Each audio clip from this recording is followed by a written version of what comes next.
So students, now moving ahead with the question of permutation and combination. Again, see, as I had been repeating again and again that I am trying to cover as many concepts, as many different type of questions as I can.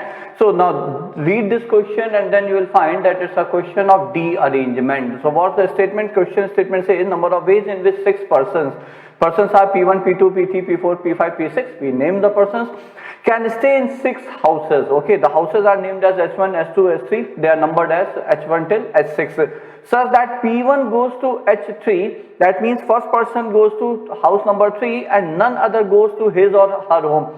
Now see, when I am saying or when it's written that none other goes to his or her home, what does that mean? That means, see, going through with the statement of the question, we can then conclude here that P1 person has his home as H1, P2 as H2, P3 as H3, and so on and so on. Okay, so let us write. So P1, P2, P3, P4, P5, P6. Okay, P4, P5, P6 has their house as H1, H2 numbered as H3, corresponding houses. Okay, H5, H6. Now what are we given? We are given that if P1 goes to H3, so that's fixed that P1 is going to H3.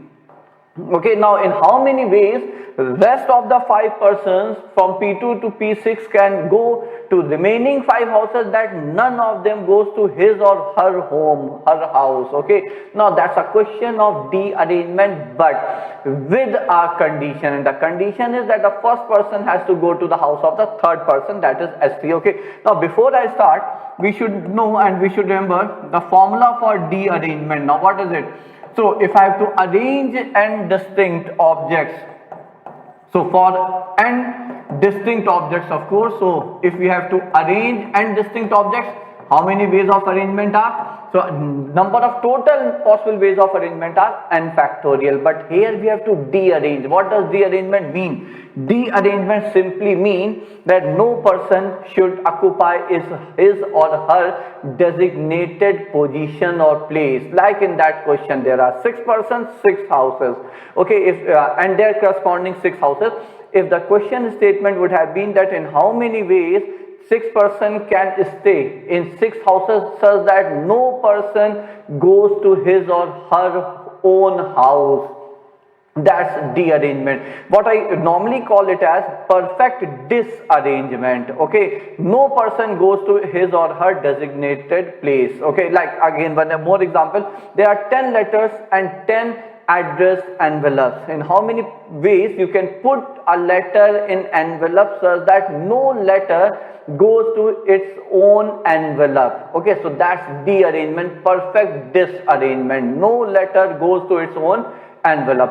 Now what's the formula for n distinct objects? The formula for de-arrangement is n factorial times 1 by 0 factorial minus 1 by 1 factorial plus 1 by 2 factorial minus 1 by 3 factorial, and so on till you reach the last one, that is 1 by n factorial, and depending whether n is even or odd, you will get positive or negative sign here. Okay, now see, I always write this formula in entirety. Okay, but as you can observe here, these two terms they will actually get cancelled. Okay, so when solving the question, you can always start with 1 by 2 factorial. So that's it. So if I have to de-arrange 10 objects, so a formula will be, or the answer will be 10 factorial into 1 by 2 factorial minus 1 by 3 factorial plus 1 by 4 factorial dot dot dot. Since 10 is an even number, last will be plus 1 by 10 factorial. So that's it. So that's what we are going to use here. But as I said, it's not a direct question of de-arrangement.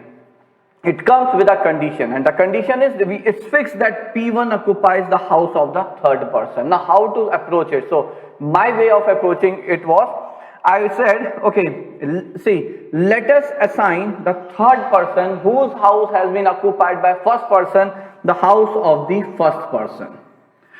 Okay, why? See, why am I doing it? Because see, P2 has his house S2 left vacant, P4 has his house S4 left vacant, P5, S5, P6, S6. So remaining person P2, P4, P5, P6 has their own houses vacant, but P3's house is not there. Okay, but instead of that, P1 house is vacant. So I'm assigning that, okay, let us now consider let us now imagine that third person house is H1.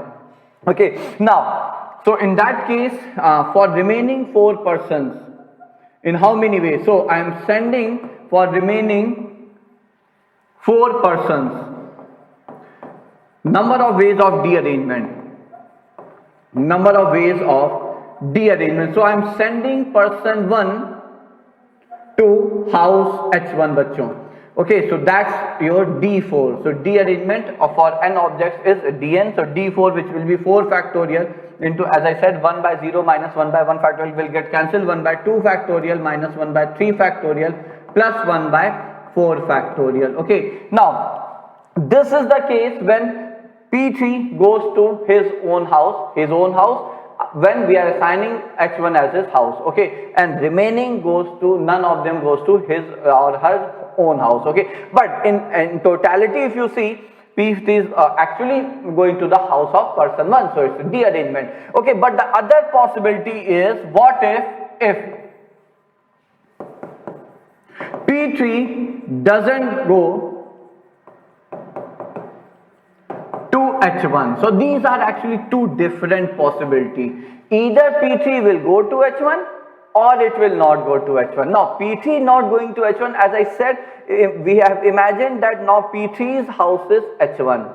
Okay, so now it's a D arrangement of 5 objects. P3 can't go to H1 and P2, P3, P4, P2, P4, P5, P6 can't go to their corresponding home. So now that is D5.